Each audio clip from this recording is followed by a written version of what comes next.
Cipher case ਵਕਲਾ ਸਫਾਈ ਦੇ ਮੁਸਲਸਲ ਪੇਸ਼ ਨਾ ਹੋਣ ਤੇ ਜੱਜ ਬਰਹਮ ਸਮਾਤ ਕੱਲ ਤੱਕ ਮੁਲਤਵੀ। ਸਾਈਫਰ ਕੇਸ ਦੀ ਸਮਾਤ ਅਡਿਆਲਾ ਜੇਲ੍ਹ ਵਿੱਚ ਖਸੂਸੀ ਅਦਾਲਤ ਦੇ ਜੱਜ ਅਬੁਲ ਹਸਨ ਜ਼ੁਲਕਰਨੈਨ ਨੇ ਕੀਤੀ। ਸਮਾਤ ਦੇ ਦੌਰਾਨ ਮੁਲਜ਼ਮਾਨ ਦੇ ਸੀਨੀਅਰ ਵਕਲਾ ਅਦਾਲਤ ਵਿੱਚ ਪੇਸ਼ ਨਾ ਹੋਏ ਤੇ ਇਹਨਾਂ ਦੀ ਜਗ੍ਹਾ ਵਕਲਾ ਦੇ ਮੁਆਵਨੀਨ ਅਦਾਲਤ ਵਿੱਚ ਪੇਸ਼ ਹੋਏ।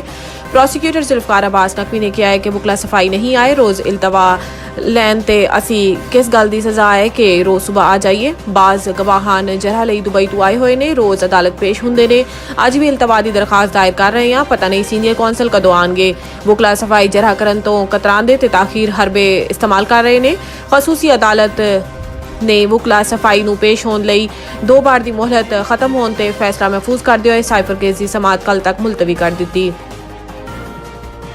सुप्रीम कोर्ट ने पीटीआई के सदर परवेज इलाही को इलैक्शन लड़न की इजाजत दे दी।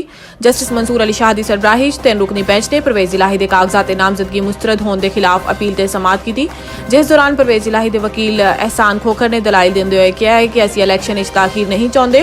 मेरे मौकल नूं PP 32 गुजरात की हद तक इलैक्शन लड़न की इजाजत दी जाए। अदालत ने सवाल किया कि 10 मरला प्लॉट के कागज तक किवें रसाई मिले। इसते वकील ने दस्सिया है कि 10 मरला प्लॉट की दस्तावेज पटवारी तो मिलियां। अदालत ने परवेज इलाही की अपील मंजूर करते हुए कागजात नामजदगी मुस्तरद करने का फैसला कलअदम करार दे दिता ते परवेज इलाही का नाम इंतखाबी निशान बैलेट पेपर ते छापन की हदायत दी। ताहम PTI के सदर ने परवेज इलाही ने बाकी तमाम इंतखाबी हलकों ते दस्तबरदारी इख्तियार कर ली।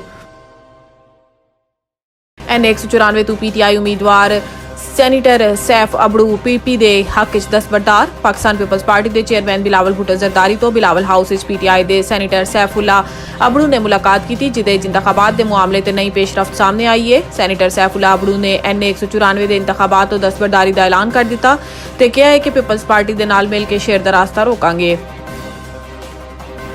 इलैक्शन लड़ना बुनियादी हक है, किसी को इलैक्शन के बुनियादी हक तो महरूम करके इन्हू सजा दी जा रही है। सुप्रीम कोर्ट के जज जस्टिस मंसूर अली शाह की सरबराही जस्टिस जमाल मंदोखेल ते जस्टिस अतहर मिनुल्लाह तो मुश्तमिल 3 रुकनी बेंच ने PTI रहनुमा उमर असलम के कागजात नामजदगी मुस्तरद होने के खिलाफ अपील से समात की। जिस सिलसिले उमर असलम के वकील बैरिस्टर अली जफर मुखालिफ फरीक ते इलैक्शन कमीशन के हुकाम अदालत में पेश हुए। जस्टिस मंसूर ने सवाल उठाया कि मफरूर या इश्तिहारी नू इंतखाबात लड़न तो कौन केड़ा कानून रोकता है। ऐसे इलैक्शन कमीशन के वकील ने कहा है कि मफरूर या इश्तिहारी कानून की खिलाफवर्जी का मुर्तकिब हुंदा है, इसलिए इंतखाबात नहीं लड़ सकता। दौरान समात इलैक्शन कमीशन हुकाम ने अदालत को दस्सिया है कि बैलेट पेपर्स छपना शुरू हो चुके हैं, हुण तब्दीली मुमकिन नहीं होएगी। ऐसे जस्टिस अतहर मिनुल्लाह ने कहा है कि बैलेट पेपर छपना शुरू हो गए थे कि उम्मीदवारों के बुनियादी हक तो महरूम कर दो। जस्टिस मंसूर ने कहा है कि इलैक्शन कमीशन को मालूम होना चाहिए सी कि अदालतां केसेस आएंगे। बाद अदालत ने उमर असलम की दरखास्त मंजूर करते हुए इन्होंने इलैक्शन लड़न की इजाजत दे दी।